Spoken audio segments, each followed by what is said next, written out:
greatest sign of success for a teacher is to be able to say, children are now working as if I don't exist.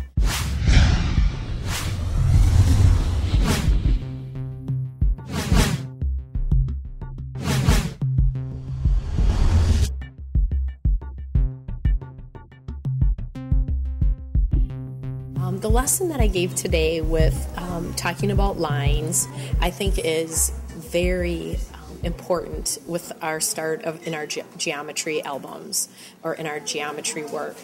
Specifically because, as you could tell, as soon as I explained about lines and we talked about it, you could see I'm thinking, oh yeah, roads go on and on and on. Everything is correlated in geometry with lines, and I think that knowing that fundamental concept of lines really helps a child maneuvering and understanding how geometry actually works.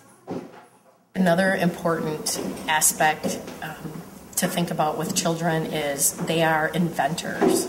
They're constantly inventing things. So in other words, there could be children that are really good and feel very confident in being artists. So they're constantly drawing things. They're constantly adding that extra to any of their work. There's also children that are constantly craving more math and want more problems and want bigger problems.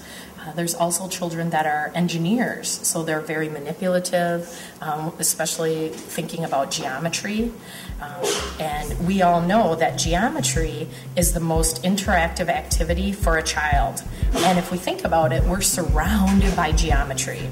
So some important factors of our geometry is take it to the largest scale. So the sun and the moon. A child knows that a moon is a sphere, not a disk, especially if they've been surrounded in a Montessori classroom. And the mathematics that goes with the geometry is how we evaluate the geometry.